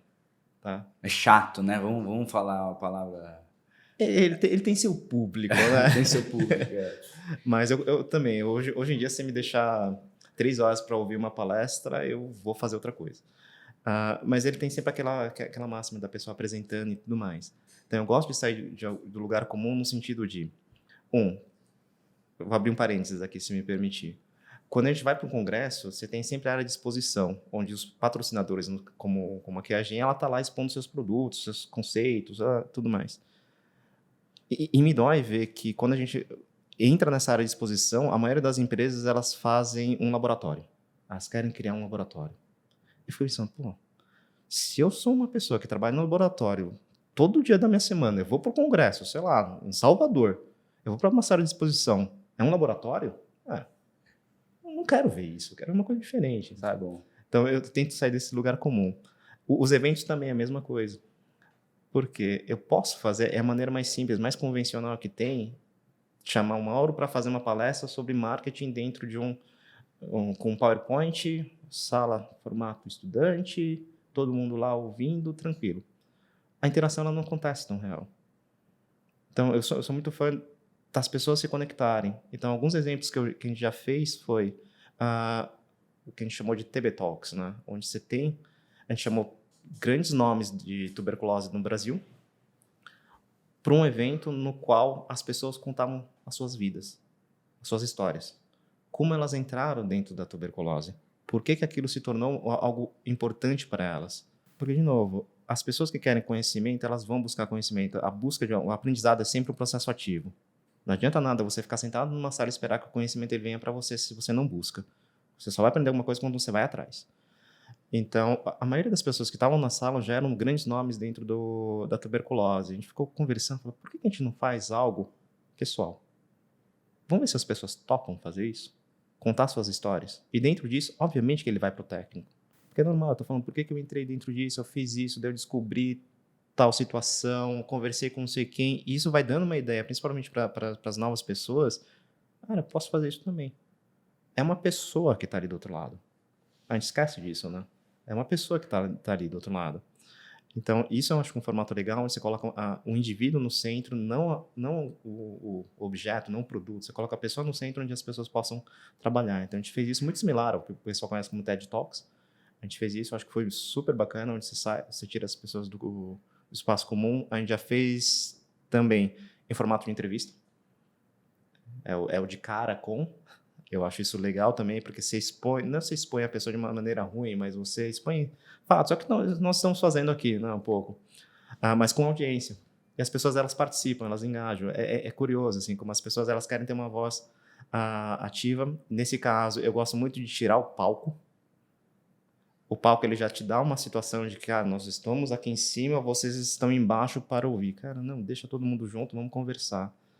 E o que eu pretendo fazer ainda é algo do tipo roda viva, né? Então, você deixa a pessoa para ser, entre aspas, sabatinada e Muito explicar um bom, pouquinho muito bom. sobre aquilo. Eu acho que é interessante que você traz um dinamismo diferente, né? Isso é legal. Alguns casos interessantes, cara. Quando eu ia dar aula, quando eu fazia algumas aulas, às vezes eu nem usava PowerPoint. Eu lembro especificamente uma vez que eu cheguei para fazer um treinamento de produto, treinamento técnico, todo mundo sentado na sala, já esperando eu ligar o Data Show, né? Falei, gente, hoje eu não vou falar para vocês na Data Show, vai ser na lousa. A cara de ponto de interrogação de todo mundo, tipo, na lousa? Vocês vão fazer comigo a aula. E começamos a discutir sobre. Daí a pessoa, mas eu já vim aqui, já estava pronto para ficar anotado, sentadinho aqui na minha cadeira. Falei, pois é, você não vai fazer isso Não não. vai, não. Não, hoje não, a gente vai conversar. Então, tirar um pouquinho disso, eu acho funcional para alguns congressos. Não, e acho que é muito legal porque, do ponto de vista de retenção, né, esse tipo de engajamento é muito mais profundo, né? Isso vai gerar uma memorabilidade da coisa, uma experiência muito diferenciada. De novo, eu falo, tá? Isso de criar memórias eu acho muito bom. Eu já falo para alguns, porque a maioria das empresas faz aquela reunião de começo de ano, treinamentos de começo de ano, onde vamos alinhar para onde a empresa vai. Eu acho isso extremamente válido, eu acho isso importante. Só que a gente esquece de um fator muito importante, que é conexão entre as pessoas. O que eu quero dizer com isso? Eu já fiz vários eventos internos de empresa, onde a gente ia para, quer seja Cancún, quer seja Colômbia, lugares bonitos, sabe? Que todo mundo quer ir. Opa! Já fizemos. Eu sempre pergunto, tá, legal. Fala uma coisa que você aprendeu lá, de técnico. A pessoa, ela pensa, tem que buscar na memória. O que teve de festa? Putz, aquele dia a gente foi lá pra praia. É isso que te lembra, é isso que te marca. É isso que marca as pessoas. Eles criam esse ambiente onde você cria um ambiente possível para que a pessoa, internamente, ela aprendeu. Sim. Mas é isso de você ter a memória, né? De você lembrar aquilo. Como que você vai tendo seus gatilhos mentais para trazer uma informação de lá e de cá. Isso eu acho bacana. Muito bom, né? Você estava falando da coisa dos eventos que o pessoal, todo mundo montava laboratórios, né? Para pessoas que vivem imersos nessa área. Eu acho que isso tangibilizou de uma forma muito interessante uma coisa que eu trago muito aqui para o meu time também, né? Eu acho que a gente buscar sair do lugar comum é um pouco do nosso DNA aqui na agência. Se a gente pega aqui o nosso slogan ali é do it with a twist, no sentido de que, cara, tem que dar uma virada, tem que ir além, tem que sair do lugar comum, né? E muitas vezes, quando a gente vai fazer um projeto novo para um público novo, a gente teve recentemente, inclusive, um cliente na área de saúde, aqui em laboratório, e aí o designer vai lá fazer, como é um assunto que ele não domina, ele tende a ir para o clichê da área, né? Então é o médico com o jalequinho branco do banco de imagens, completamente genérico e completamente fora de qualquer possibilidade de se fazer algo que se diferencie do restante das pessoas que estão fazendo tudo igual dentro dessa área, né? E deixa de justamente mostrar o diferencial do produto muitas vezes, né? Ou de expressar o tal do DNA que a gente estava falando, né? Então, às vezes a gente está olhando ali, aquilo ali é uma farmacêutica, ela tem uma coisa que é única ali, que só ela tem. A gente pode explorar isso, tem 1000 formas de se fazer e a gente vai lá e vai colocar um médicozinho com um jalequinho branco, estetoscópio no pescoço e a pranchetinha na mão. Não, né, assim, não é isso, não é assim que a gente comunica, porque senão a gente jamais vai gerar qualquer tipo de memorabilidade, é isso que a gente estava falando. Mais um folheto médico chato e igual aos demais. Né? Eu acho que existem algumas situações aí. Primeiro, o mercado, assim, as empresas farmacêuticas, o mercado diagnóstico, elas ainda são um pouco antigas, tá? Nos colocamos nessa posição, tanto na empresa que eu estou, quanto nas anteriores. E o que eu quero dizer com isso? Nós somos multinacionais, então nós temos guias, nós temos como tom de voz, como nós comunicamos com o cliente de uma maneira global. Então, muitas empresas acabam ficando presas em relação a isso. Tá? Eu acho que isso a gente precisa mudar. É um esforço que a gente tem que fazer coletivamente para ir mudando, para todo mundo entender. E eu ainda acho que existe muito dessa máxima do como que eu converso. O seu exemplo é legal, cara. Do médico que eu preciso ter, porque ele ainda tem aquela presença do médico. Eu falo, gente, o médico, de novo, é um ser humano. Ele é uma pessoa. Eu até brinco falando que, sim, o médico ele vê Instagram no banheiro. Desculpa. É uma pessoa normal. Então, ele vai ele acaba sendo afetado da mesma maneira de comunicação Total. que você, que qualquer outra pessoa. Então, a gente tem que entender isso, que é um poder, na verdade, de comunicação. Agora, se ele realmente ele começa O a ver... médico, quando tá de férias, vai pra Antártida, às vezes. Ele vai para todos os lugares, cara. Você sai desse lugar... Não tá só no hospital ali. Ele não tá só no hospital. Então, eu concordo, assim, você consegue ter essa nível de conexão que ele também vai lembrar. Opa, peraí, isso aqui é interessante. Não tô mais com aquele médico de estetoscópio, como você disse, tudo limpinho, né? Aquele ambiente fechado, assim, só a gente, não. Total.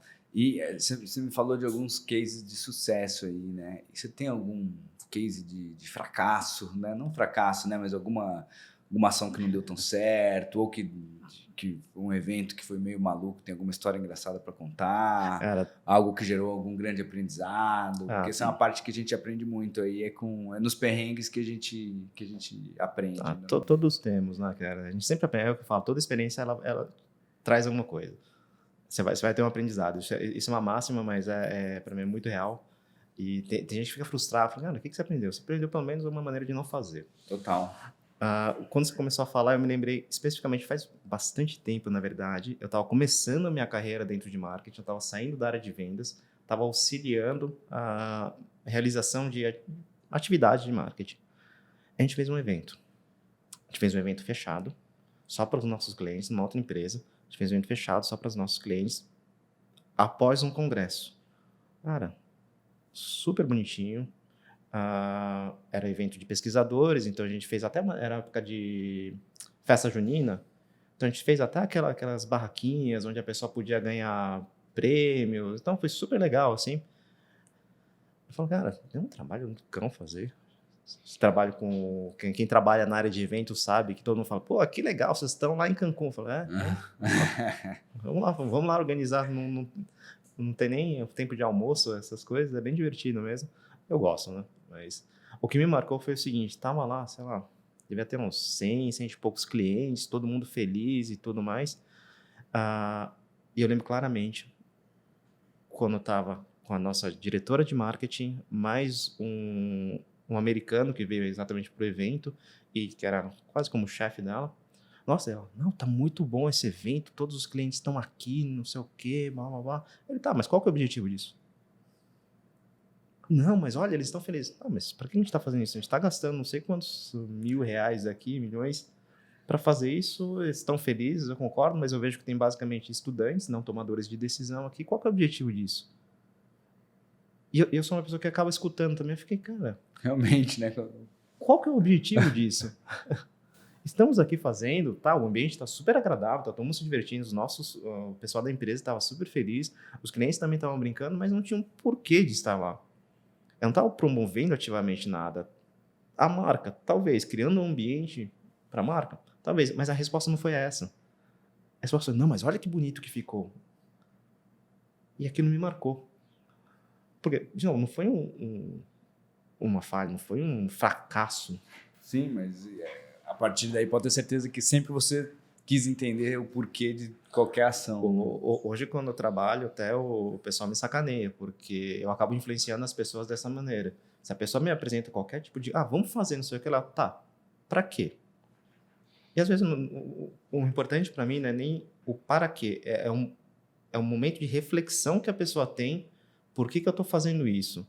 Se esse evento específico... Não, meu objetivo, no final das contas, é que as pessoas tenham uma boa experiência com a minha marca. E que entendam que a gente consegue ser amigável mesmo sem falar de trabalho. Beleza, você teve um processamento, você teve um pensamento ativo de por que eu estou fazendo isso. Eu posso não concordar, é diferente, mas você pensou naquilo. Agora, se você me fala assim, não, porque é bonito. Não. E por que você quer fazer uma coisa bonita? Só pelo fato disso? Sim. Só para você se aparecer? Só para... Não, então acho que isso me marcou de uma maneira, cara, era um aprendizado que eu tive muito de ficar perguntando, cara, objetivos. é preciso ter um objetivo. Precisa que você tenha esse processo de pensamento. Muito bom, muito bom. Agora eu vou passar aqui para uma série de perguntas, saindo um pouco da área, né? Quer dizer, dentro dessa sua área de atuação, tem alguma coisa mais que você gostaria de falar? Algo que eu não te perguntei antes da gente... Não, acho que foi bastante, assim, sobre o mercado em si, sobre diagnóstico, a questão do médico, o papel que o médico está desempenhando, o papel que a sociedade também está desempenhando na tomada de decisão, a capacidade que tem, as ferramentas que nós utilizamos, quer seja para fazer uma busca ativa como paciente, né, sobre uma tecnologia, eu acho legal, e como que a gente consegue auxiliar nisso. Então, acho que isso que é bacana. Conversem também com seus médicos, façam igual a sua esposa, olhem seus exames, não necessariamente fica brigando com os exames, né, tipo, mas busquem entender, eu acho que isso é válido. Acho que isso é Não, deixa eu fazer um parênteses aqui. É muito válido porque nem sempre há consenso, né? Eu lembro que a minha esposa ela estava com uma questão de alguns números de exame que não estavam dentro do que seria a normalidade. E ela foi em 3 médicos diferentes e cada um tinha uma visão. Não, pô, seu exame aqui, o número é 500, mas tinha que ser 1.500. Aí o outro falava que tinha que ser 5.000. O outro falou, não, esses 500 tá bom. Isso aí, a margem que eles têm é um pouco maior. E e aí? O que eu faço? Porque, né, um diz que tá ok, outro diz que tá um pouco errado, outro diz que tá muito errado, um diz que tem que suplementar, outro diz que não, só come um pouco melhor que tá tudo bem, outro diz que e aí, né? E aí, justamente, o buscar outras fontes, né, além da fonte médica, ajudou ela também a entender, dentro de contexto mais amplo de dados, o que seria uma normalidade. Claro que não era nada grave também, mas que realmente ela ficou muito confusa. E hoje a gente como pessoa física, né, tem um acesso à informação muito mais amplo. Mas, claro, tem que ser feito sempre com muita responsabilidade, buscando as fontes certas também, né? Que acho que hoje em dia tem muito influenciador. Até desculpe não ia até falar um palavrão aqui, mas estou tentando achar uma palavra mais bonita aqui para falar, mas trazendo suposições como se fossem grandes verdades, com embasamento científico, né?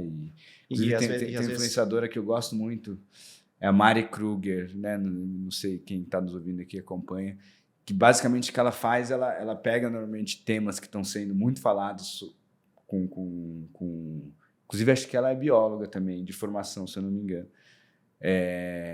Mas ela pega temas que estão sendo muito falados por influenciadores e que, em geral, estão sendo falados dentro de um nível raso, e ela vai lá e traz um estudo científico de uma forma super divertida, super irreverente, mas assim, não, o estudo científico diz isso aqui. E ela é super atriz, então ela faz uma baita performance lá, e ela desmistifica muito de fake news aí que estão rolando, principalmente dentro da área de saúde, suplementação, né? Que todo dia tem um novo suplemento milagroso. Se você tomar isso aqui, você vai ficar jovem até os 120 anos, né? Não, então eu preciso tomar. E ela vai lá e fala, bom, vamos lá, isso aqui, o que a ciência diz até o momento é isso aqui. O resto, Então, eu acho muito, muito bom. Se você não conhece a Mari Kruger, fica aí a dica de uma pessoa legal para seguir. Não, isso que eu quero comentar também é que só lembre do seguinte, né? Assim como todo serviço que a gente vai buscar, existem níveis de qualidade. Total. Então, e o mesmo acontece dentro do diagnóstico, tá? Ou seja, sim, existem laboratórios que prezam mais por qualidade, e isso é qualidade tanto do processo que eles fazem quanto dos insumos que eles compram. Então, a gente não se atenta tanto a isso como CPF, né? Muitas vezes. Acaba, não, tudo bem, vou lá fazer o exame no laboratório X, mas a gente sabe que de mercado, cara, o laboratório X é melhor do que o Y. E não é só por falar, é mais caro, mas muitas vezes existe um porquê. Sim. Esse porquê está nas escolhas, porquê está no nível de qualidade que eles mantêm. É só lembrar que serviço... O laboratório bom está lá usando aqui a gen e tem uns que usam ali os mais duvidosos, né? Uma extração pode ser, vai acontecer. E a gente sabe que uma realidade de mercado também é essa. Não adianta nada eu ter uma soberba do tipo, não, o meu produto ele é o melhor do mercado, então por isso eu vou cobrar 50 vezes mais. Tá, eu restringo muito o meu mercado. Sim. Restringe muito o mercado. Então, a gente tem que se adaptar também às condições que está acontecendo. A Covid, de novo, voltando um pouco nesse tema, ele fez com que várias outras empresas entrassem. Pelo bem e pelo mal, é um fato. Certo? Então, fez com que o mercado todo ele desse uma agitada de uma maneira diferente aí. Então vamos dar o twist aqui na pauta, agora vamos falar de marketing de uma forma mais genérica. Claro que se tiver exemplos dentro da área para tangibilizar, sempre melhor, né? Mas eu vou começar com a clássica aqui, que é a definição de marketing. Eu tenho perguntado isso bastante, porque se a gente perguntar para 50 marqueteiros diferentes o que é marketing, eu terei 50 respostas diferentes, porque marketing não tem uma definição muito clara. Inclusive, os grandes estudiosos de marketing, cada um define marketing de uma forma. Então, eu quero saber do Márcio, né? Márcio, o que é marketing para você? Qual que é a sua definição de marketing? Valeu pela pergunta, assim. Eu, realmente, é uma pergunta que, sempre que eu vou entrevistar alguém, eu faço. Então, tem uma dica. E sempre que eu estou fazendo um onboarding, quando entram pessoas novas de outras áreas, eu faço a mesma pergunta. O que é marketing para você? Vou te responder, depois eu vou perguntar para você também qual que é a sua definição. Boa. Marketing, para mim, é meio de campo. Fazendo uma analogia ao futebol, marketing é meio de campo. Por que meio de campo? Marketing raramente é aquele que destoa dentro do grupo, tá certo? Ele prepara muitas vezes para o atacante vendas fazer a venda, fazer o gol. Então ele está lá com o organizador para fazer um gol. Raramente, ele pode fazer um gol? Pode, mas é mais difícil. Ele prepara. Então ele está lá como aquela pessoa que está pensando em como que eu vou, onde que eu vejo uma fragilidade dentro do sistema defensivo do meu adversário. Vou lá, preparo, organizo a jogada e passo o meu atacante para fazer um gol. Isso é um marketing mais de vendas, mais comercial. Isso é legal. Mas, ao mesmo tempo, eu posso estar numa situação de o meu adversário está crescendo. Meu adversário não necessariamente é meu competidor. Meu adversário pode ser, sei lá, estou com uma greve de caminhão. Eu estou com um bloqueio na Anvisa. Eu tenho alguma situação de mercado que aconteceu que eu não consigo mais atacar tão forte. Eu preciso ajudar meu sistema de defesa. Eu preciso ajudar meu escritório. Eu preciso ajudar eles a trazer produto. Eu preciso ajudar eles a conseguir um registro de um produto no Brasil. Eu preciso ajudar eles a ir buscar produto. Eu preciso ajudá-los a fazer um treinamento.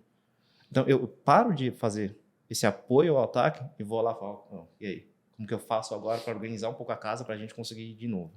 Então, eu vejo um marketing muito fazendo esses dois cenários. Ele está ali, cara, eu organizo, ajudo o cara a fazer venda, raramente faço venda, mas ajudo o cara a fazer.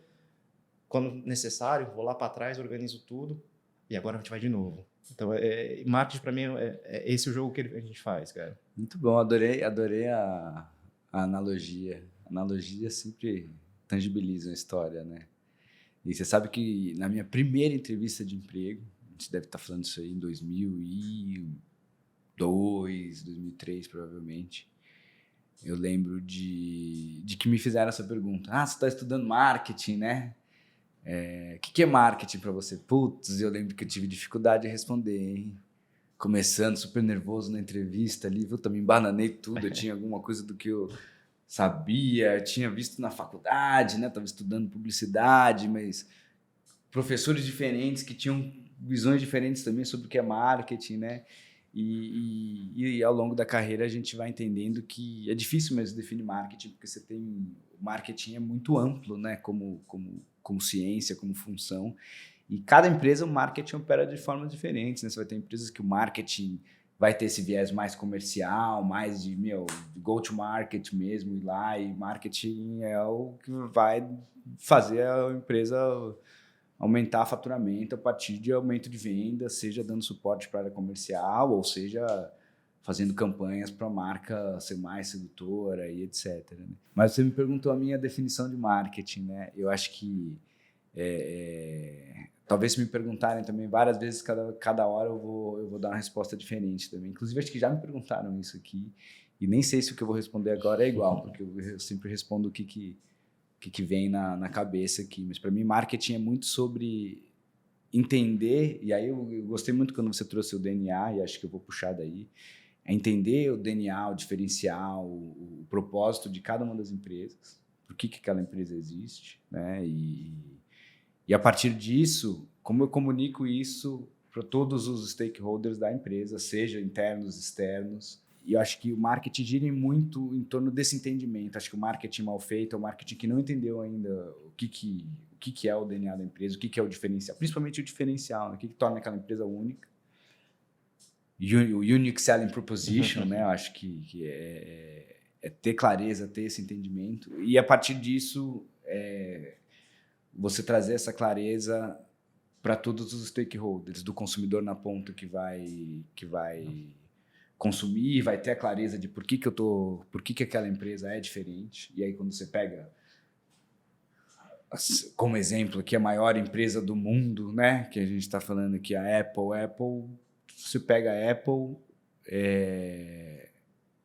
os caras sabem fazer isso muito bem. A Apple ela se posicionou com muita clareza no que é o diferencial dela e no que era que sempre foi o propósito do fundador da empresa desde a sua fundação. E ela consegue comunicar isso muito bem para todos os stakeholders. E a partir disso, ela se tornou um objeto de desejo. E aí você tem N ferramentas de marketing para fazer isso acontecer. Desde ferramentas de comunicação interna, externa, mídia, PR, como que a gente passa para frente isso. Mas acho que o central do marketing ali como ciência é ter essa clareza desse propósito e desse diferencial da empresa, e muita gente não tem, né? E aí você vira um marketing genérico, aí vira comunicação, né? Não é marketing, você está simplesmente comunicando algo. Mas por quê? Por quê? Por que você está fazendo isso? Por que você vai usar esse tom de voz com esse mercado? Total, e daí a partir disso estudo o público. Então, se o meu público é esse, como é que eu faço esse público aqui entender esse meu DNA, esse meu propósito, esse meu diferencial? Não, mas eu acho até interessante você falando que cada um tem sua definição. E realmente, cada um acaba tendo sua definição. Não só os marqueteiros, não só quem está dentro do marketing, mas as pessoas com quem nós trabalhamos também. Todo mundo tem uma definição do que o marketing deveria fazer, porque cada um tem essa... E eu gosto de perguntar para ver as diferentes áreas, né? Não, mas aqui é marketing. Acho que todo mundo aqui que está assistindo, que trabalha dentro de marketing, já teve aquela sensação de querer ficou bem amargurado quando fala isso aqui é marketing. Cara, não é. Isso não é, não. Mas você tem que ver isso aqui, porque o produto não foi entregue. Tá, não, mas é produto é marketing. Sim, mas eu posso auxiliar, mas quem faz o transporte é a transportadora, pô. Então, eu acho curioso isso, que às vezes as pessoas elas dão uma centralizada nesse marketing, por isso que eu gosto da minha analogia do meio de campo, né, cara? Sei lá, não tá com problema lá, cara, é o meio de campo que não tá funcionando, cara. Peraí, cara, mas o goleiro não deixou a bola passar, é difícil. Porque realmente cada um tem seu conceito e é ainda meio claro, a gente precisa fazer com que as pessoas entendam. Não, total, e acho que essa analogia do meio de campo vai muito de encontro até com a minha definição aqui, porque é justamente quem entendeu para onde que essa bola tem que ir, como que a gente tem que direcionar essa mensagem aí, né? Seja para dentro, seja para fora. E qual que é o maior desafio do profissional de marketing hoje, você acha, Márcio? Cara, são alguns, assim. Primeiro, eu gosto do que eu faço. Eu acho que marketing é uma coisa que eu me divirto fazendo, né? Eu acho que a maioria das pessoas que acabam optando por fazer isso atualmente, eles gostam de fazer isso. Eu acho que os desafios, eles são lidar com essa velocidade de informação que está acontecendo, tá certo? Com essas mudanças que acabam vindo, como que você se adapta a isso. Olha lá, mais um para o Ciência. Porque, realmente, como que você usa a quantidade de mídia social que vem, quantidade de informação que todo mundo está, o que AI vai trazer de benefício para isso, como que você faz uso também dessas tecnologias, que não adianta nada você ficar brigando contra. Cara, tem que se adaptar a elas também. Então, acho que isso é um dos grandes desafios que a gente vai ter como marketing mesmo, assim, como que eu uso isso por bem. Muito bem. E você falou que você se diverte, que você gosta do que você faz. E essa já seria a minha próxima pergunta. Qual que é a sua disciplina favorita do marketing dentro desses centenas de ferramentas que a gente tem e diferentes P's do marketing, né? E tudo que permeia aí a ciência dentro do que a gente trabalha? O que é aquilo que quando você está fazendo você está mais feliz, que te dá um prazer diferente? Aí você fala, pô, isso aqui é muito legal de fazer. Cara, eu gosto quando dá certo, né? Mas vamos lá. Eu sou uma pessoa extremamente analítica, né? Então eu gosto de ver quando você tem uma ação que você fez, quer seja uma campanha, quer seja uma movimentação que deu certo. dentro daquele space eu gosto muito de pessoas, tá? Eu acho que uma das minhas... Eu encaro hoje, a minha função hoje, ah, não exatamente como um marqueteiro. Eu me encaro muito mais como um gerente de pessoas. Eu tenho uma equipe que eu quero desenvolver, eu tenho pessoas que eu quero impactar de maneira positiva para que sejam capazes de fazer. Tá? Então, eu quero, tanto dentro disso, quanto os exemplos que eu te trouxe, é muito voltado para a sociedade também. Então, como que eu consigo causar uma modificação, uma mudança em um indivíduo para que ele tome conhecimento? Então, eu gosto muito dessa área de você conseguir impactar. Como que você usa o seu conhecimento, como que você usa o seu produto, como você usa as suas ferramentas para conseguir causar o impacto. Legal. É isso que eu gosto. Como eu te falei, eu não tenho formação clássica dentro de marketing, então eu vou pelo que eu aprendo. Não, muito bom. E nessa linha de pessoas, que você já me dá o gancho para a próxima pergunta, essa pergunta eu ia puxar mais para frente, mas eu vou trazer ela aqui. Como é que é o seu estilo de liderar, né, dentro do seu time? Como você organiza a distribuição de tarefas? Você é um cara que mais centralizador ou mais delegador?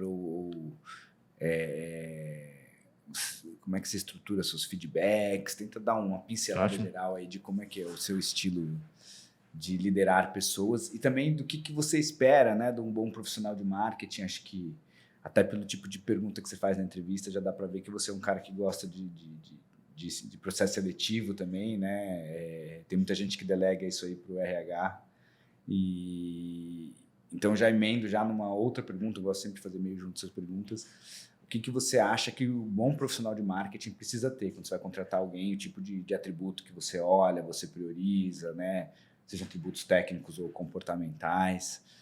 Acho essa pergunta muito importante porque a gente sabe que tem muita gente que nos ouve aqui que está em começo de carreira, está querendo entender, o que os líderes de marketing aqui estão buscando quando eles estão contratando. Então, vamos lá, cara. O meu estilo, assim, eu sou muito longe de fazer microgerenciamento, tá? Você é uma pessoa que precisa ser microgerenciada, eu vou fazer nos primeiros momentos, mas depois eu preciso que você consiga andar. Eu brinco falando que quanto mais eles fazem, menos eu faço, mais eu tô feliz. Tá? E eu preciso realmente, eu penso que eu tenho uma equipe para que eles trabalhem, tá certo? Para que eles executem. Então, eu gosto muito de deixá-los serem criativos o suficiente. Até um caso interessante que a minha equipe atual, alguns deles eu brinco que eu herdei, né? E eles entraram também com uma carreira muito similar à minha, que eles eram técnicos e depois foram para o marketing, então foram se desenvolvendo dentro disso. Quando eles me trouxeram o primeiro plano de marketing, foi a coisa mais divertida. Porque o plano tinha tanta atividade, tanta ação, tanta tática, eu falei, cara, você não vai fazer metade, mas vai lá, cara. Então, meu estilo é meio que esse, assim, eu olho pro plano do cara, direciono ele e deixo ele fazer. Se eu vejo que o negócio vai dar um grande problema, eu interfiro. Se aquilo é uma oportunidade para o cara ir lá e falar, putz, não deu certo por causa disso, não tem problema, o que você aprendeu com isso? Então, como eu venho da pesquisa, eu gosto muito de brincar do tentativa e erro, né, cara? Se tem uma chance de dar certo, se você pensou naquilo que pode dar certo, vamos tentar. Por que não? Vamos fazer uma campanha com geolocalização focada em hospitais, cara. Por que não? Tem uma chance de dar certo. Testa. Não vai me custar 50 milhões de reais para fazer isso, cara. Vamos testar. Talvez tenha uma opção boa. Então, eu gosto muito de permitir que as pessoas tragam ideias, arrisquem, e no máximo que eu faço, tá, e aí? Não deu. Então, não deu muito certo isso, né? Então tá bom. Vamos fazer diferente na próxima? Eu acredito muito nisso. E isso já emendo também o que eu busco nas pessoas, né? Eu busco muito esse senso de... Primeiro, senso de dono. Cara, eu quero fazer isso acontecer. E adaptabilidade. Tá? Se você conseguir entender com seus erros, ver uma nova oportunidade e falar, putz, por que não? Eu até falo para todo mundo, assim, das outras áreas, se vocês viram uma campanha, se vocês conheceram alguma coisa que te afetou, traz para mim. Mas não é do mercado diagnóstico. Cara, traz. Vamos discutir, por que eu não posso usar isso dentro do mercado diagnóstico? Então, eu gosto muito de pessoas que têm essa percepção. O conhecimento técnico eu consigo prover. O conhecimento de produto eu consigo treinar, capacitar a pessoa. Total. Mas a capacidade da pessoa, primeiro, não se deixar abalar por um erro. Não se deixar ficar, putz, eu precisava fazer isso, eu fiz um evento, ninguém foi na minha palestra, cara. Por que ninguém foi na sua palestra? Porque você não teve divulgação suficiente, o tema não era legal, o horário era ruim, cara. Me traz essa capacidade de você fazer uma análise crítica que a gente melhora. Sabe? Não aconteceu nada aqui. Erramos. Não tem problema.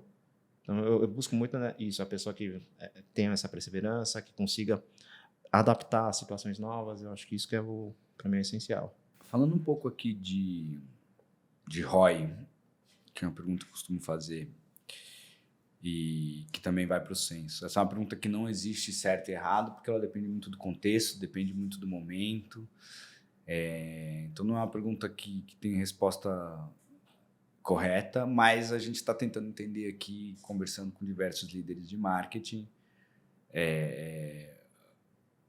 dentre todas as possibilidades, né, de ferramentas e mídias e ações, de tudo que você já fez, onde que você achou mais ROI, assim? Se você falar assim, aqui, de tudo que eu já fiz, e aqui, como eu falei, a gente já recebeu respostas muito diferentes, mas justamente a gente quer entender aqui de resultados diretos, mensuráveis, onde que se encontra sucesso. E é uma pergunta que eu tenho gostado muito, porque eu tenho ouvido coisas muito diferentes, né?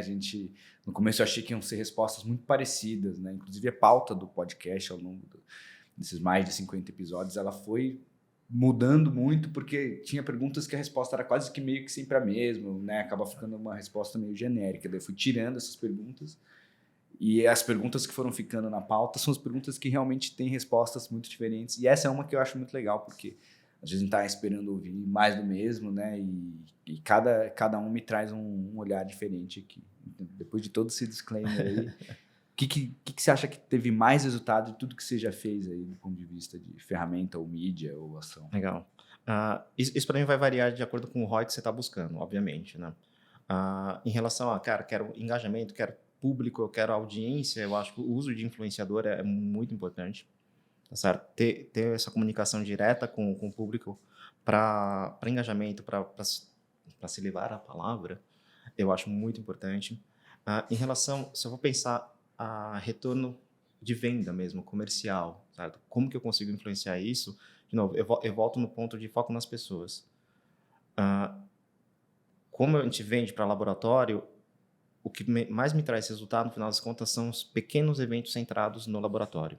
Ao invés de eu fazer um congresso brasileiro, no qual eu tenho que investir um valor alto, impactar de maneira rasa muitas pessoas, o que me traz mais resultado é eu ter uma pessoa que consiga conversar com aquele laboratório. Eu vou numa mesa, igual isso aqui. 5 pessoas, 5 tomadores de decisão, pessoas importantes, sentam numa mesa. E uma coisa que atrai todo mundo, quem me conhece já sabe, é comida. Tá? Então, acho que isso é uma coisa que sempre acaba atraindo. Então, se eu consigo trazer as pessoas, vamos conversar sobre a tecnologia X, quer seja numa mesa de bar, quer seja num restaurante, isso atrai e as pessoas realmente estão interessadas. Porque se eu faço uma apresentação para 300 pessoas, eu tenho 5 prestando atenção. Se eu faço uma apresentação para 5 pessoas, eu tenho 5 prestando atenção. Em termos de ROI, me parece mais interessante Total. eu ter 100% de audiência comigo, Total. Focado em mim, e ainda naquele dia. Com uma experiência muito mais memorável, mais memorável. Memorabilidade. Então, dentro da minha experiência, é o que eu percebo, ter essa conexão com as pessoas, ter uma ação voltada para você e não para o grupo, traz mais resultado. E as pessoas buscam isso, né? Muito bom. Você sabe que isso, eu tenho sentido aí nas conversas que eu tenho feito aqui, uma boa tendência, no sentido de que tenho percebido os líderes de marketing, principalmente na linha do B2B, claro, o B2C já é outro rolê, mas dentro do B2B, uma tendência a cada vez mais fazer eventos mais direcionados e menores, e a comunicação também, né, cada vez mais dirigida. Quando a gente fala de uma coisa de marketing para geração de leads, indo para uma linha cada vez mais de account-based marketing, menos marketing pulverizado, né, uma coisa muito dirigida, muito direcionada. Então, enfim, sinto uma tendência aí, porque acho que todo mundo tem dito isso. Pô, tem funcionado melhor os eventos menores e mais dirigidos. Muito bom. É o que eu falo, no final das contas é criar conexões reais, né? Pela Sim. máxima, tipo, vamos aqui, tô aqui por você, não tô aqui para falar com mídia e por acaso com você. Sim, super. Acho que isso é Super. uma diferença. E do ponto de vista de alocação de recursos, eu acho que isso também é uma pergunta que eu tenho feito sempre, que também não tem resposta certa, depende muito do contexto, depende muito do momento, depende muito do objetivo, mas tentando achar uma fórmula, entre aspas, que não existe, mas do ponto de vista de dados aqui que a gente está tentando extrair. O que seria, numa média aí, uma alocação de recursos de marketing mais eficiente do ponto de vista entre distribuição, entre campanhas de imagem de marca versus campanhas de vendas, conversão, ou versus uma camada de eventos versus camada de publicidade. Como é que você costuma distribuir o seu orçamento aí? Porque a gente também está tentando achar aqui um modelo genérico que não existe, claro, mas acho que... Compartilha, tá? Não existe, mas o que é muito interessante também é justamente receber respostas muito diferentes, porque a gente vê um pouco de tudo. Tem gente que fala assim, não, minha verba é 100% para campanha de conversão, e é isso aí, acabou, não tem. Tem gente que fala, não, 80% é a imagem de marca, porque isso é o mais importante no longo prazo, e uma camadinha, 20% de conversão ali para... É como a analogia que você fez do futebol, né? Eu tenho os 20% do atacante para pôr pro gol, mas eu tenho ali a maior parte do meu investimento, porque eu preciso estar ali sempre na mente do consumidor. Então, é claro que assim, varia muito do setor para setor, mas é interessante ir entendendo aí esse olhar. Acho que é muito legal para quem consome conteúdo também, vendo que também não existe, né, a fórmula pronta, que cada um traz. Não tem um grande consenso, assim, do tipo, não existe uma fórmula mágica que você vai pegar aquele seu valor que você tem de despesa do ano, seu OPEX total, e falar, cara, isso vai ser alocado. Primeiro, como que eu faço essa divisão? Primeiro, eu sempre deixo o que eu chamo de poupança, né? Deixo um valor para surpresas, que são as oportunidades que vão surgindo, que está fora do plano, ou eventualmente um erro que aconteceu, você tem que ter. Você sabe que isso é muito legal, sabia? Parece óbvio, mas não é todo mundo que faz, não. E muitas vezes é isso. As pessoas às vezes perdem a oportunidade de, vamos fazer um negócio assim, não tem, porque já vou ter que ir lá pedir mais budget, e às vezes vou tentar, mas não consegue. Isso sempre acontece, né? Isso sempre vai acontecer, mas eu sempre tenho um espaço ali, também não é... Mas é legal, mas é uma resposta inédita. A primeira vez que você vem falar, não, a parte do meu orçamento aqui, reserva. É de reserva. Então, sempre deixo esse valorzinho. Muito bom.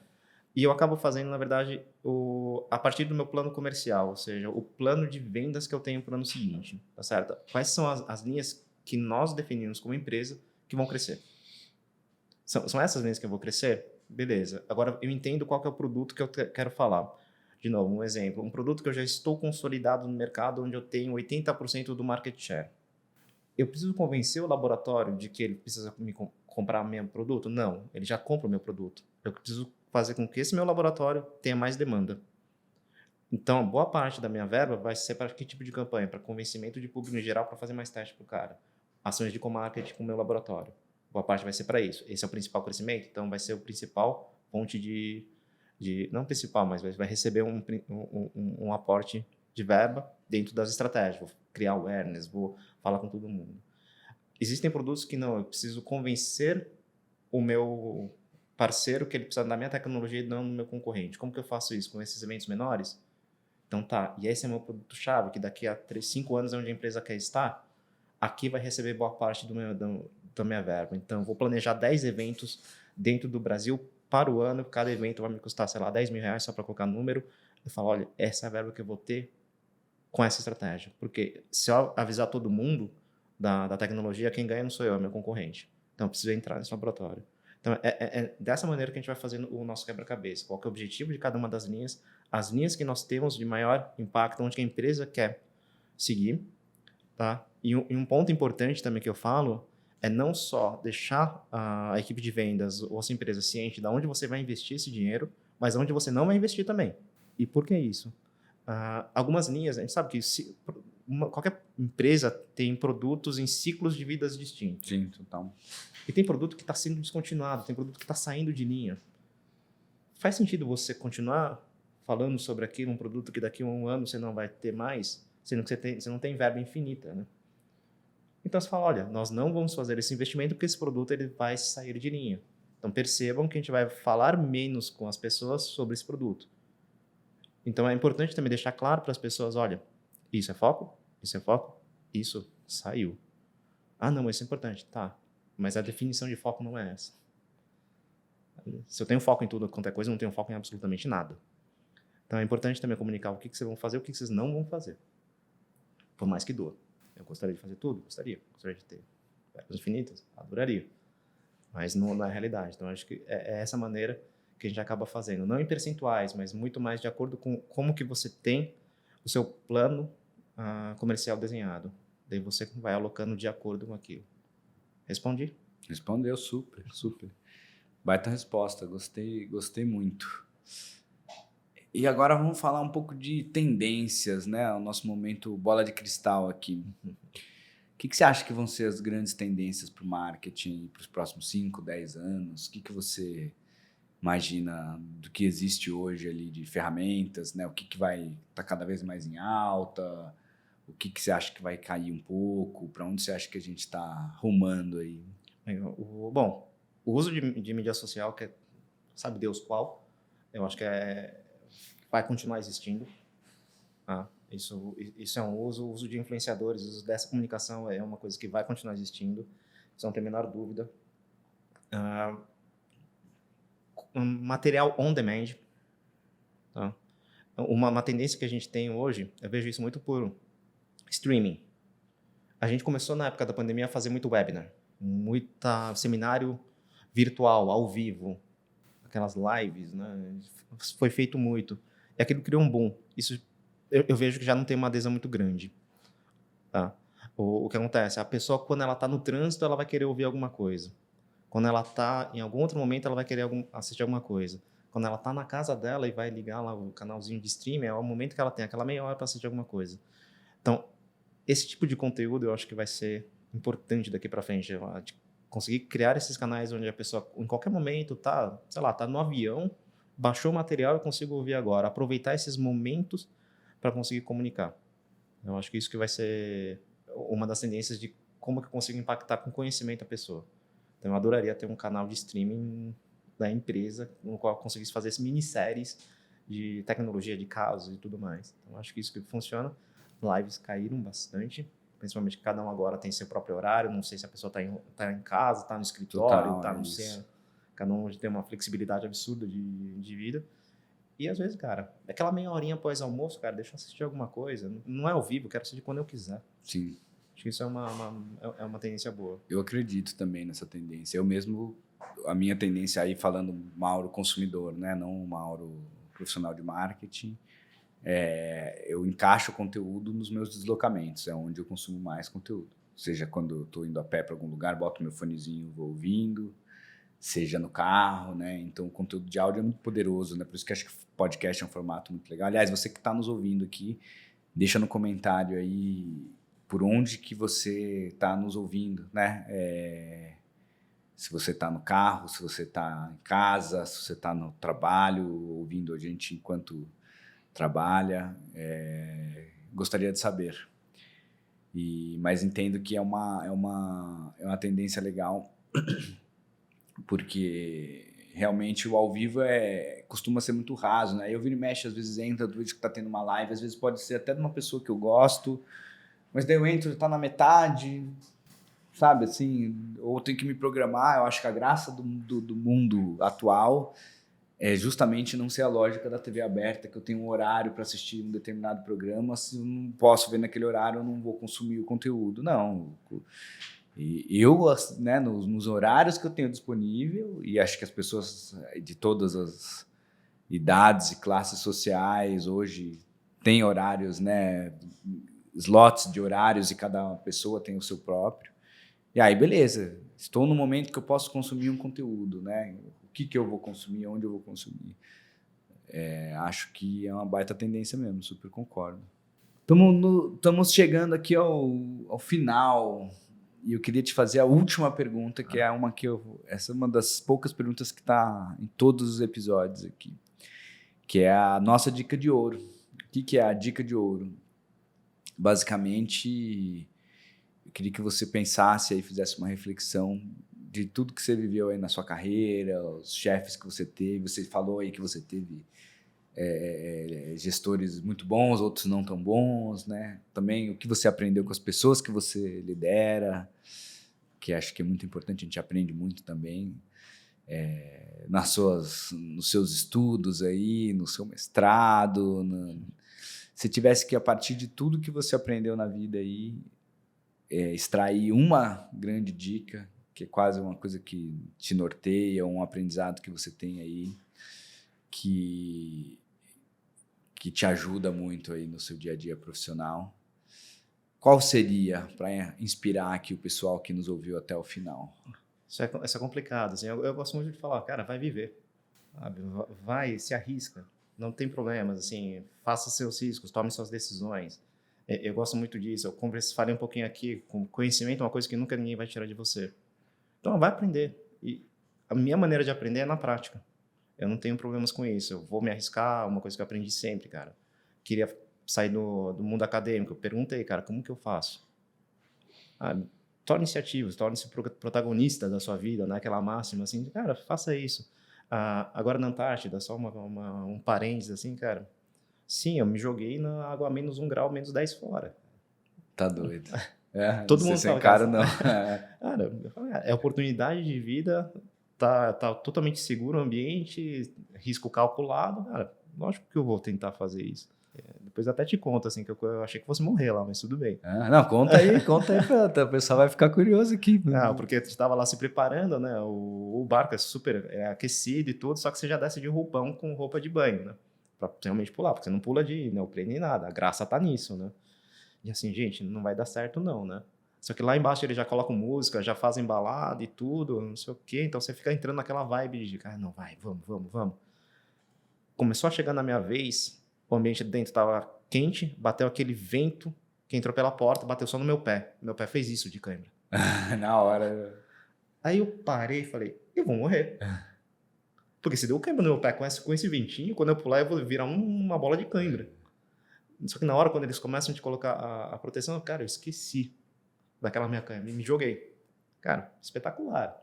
Espetacular, assim, porque é uma coisa que eu posso dizer. Sim, eu entrei numa água menos 1 na Antártida, nevando de lado, sentindo um monte de agulhada.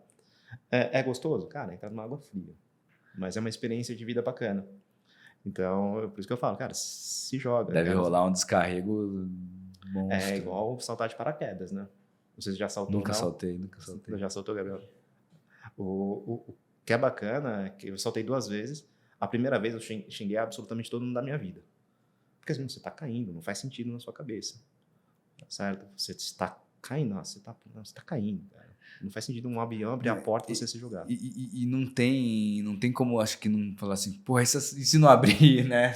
Por um segundo você questiona, né? Você questiona. Você sabe que é seguro, né? O risco baixo. E você tá com uma pessoa, né? Sim. Você faz salto duplo. Então você fala, cara, se não abrir para mim, não abriu para ele também. Então, peraí, é o que eu falo. Você toma os seus riscos, mas você avalia a situação.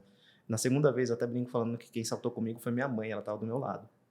Minha mãe, na época, estava com seus 75, 76 anos. Caramba! Era a pessoa mais plena no avião. Era a pessoa mais plena. Tava todo mundo assim, né? Minha mãe assim, então, mãe, você não tá com medo? Ela falou, não, já vivi. Não, cara, já vivi, tô tranquilo, cara, não me arrependo de nada. Então, minha dica acaba sendo, cara, vai viver também. Muito bom. Vai viver. Sensacional. Márcio, tem algum canal que você publica conteúdo, você gostaria de deixar aqui pro pessoal? Quem nos ouviu aqui, queria conhecer mais de você, onde que te encontra? No LinkedIn, se quiser me procurar ali, Márcio Tomiyoshi, simples, depois acho que vai deixar meu nome ali, tudo tranquilinho. Instagram também estou por lá. Meu conteúdo raramente é marketing, meu conteúdo normalmente é comida, que é o meu hobby, eu falo, eu adoro comer. Então, tudo quanto é lugar, O que você gosta mais aí? É a culinária número 1 para você? Cara, qualquer uma. Regional. Eu tenho alguns aprendizados da minha vida, né? Como a gente acaba viajando bastante por esse mundo, e todo mundo acha que a viagem a trabalho é uma maravilha, né? O cara, você foi lá para Guatemala, cara, você foi lá Cara, não. Nossa agenda é hotel, reunião, hotel. Mas já faz um tempo que eu criei essa regra para mim. Sim, eu vou aproveitar. pelo menos uma refeição é minha. E eu já falo, eu não tenho bom senso. Eu não tenho bom senso. Ah, custa $500, beleza. Eu não tenho bom senso. Vai, se joga. Gosta de se jogar, né? Uma eu faço. Então, normalmente eu gosto de experimentar coisas novas, não tenho problema. O pessoal até fica me sacaneando. Ah, mas você já comeu o porquinho da Índia? Já? Já comeu o seu Peru? Já. É. Espetacular. É bom, eu provei no Peru também. Então, eu não tenho problemas com isso. Então, mas no meu Instagram também, você vai ver mais conteúdo voltado à minha vida pessoal, né? Não falo tanto, mas totalmente disponível. Quem quiser entrar em contato comigo, bater um papo, assim como o Mauro fez o convite, estou aqui hoje, sempre aberto. Muito bom, muito bom. Foi um prazerzaço bater esse papo com você. Obrigado pela aula e muitos aprendizados. Tenho certeza que quem está nos ouvindo aqui também aprendeu muito aqui, curtiu muito essa conversa. Você que ficou conosco aqui até o final, muito obrigado pela audiência. Se ainda não deixou o like ou não deixou o rating 5 estrelas aí, não esquece, hein, porque ajuda muito a gente e ajuda a mais pessoas terem acesso a esse conteúdo maravilhoso. Beleza? Então, até a próxima. Valeu, gente. Mais uma vez, obrigado aí pelo convite. Foi uma delícia aqui conversar contigo, cara. Show de bola. Valeu. Tchau, tchau.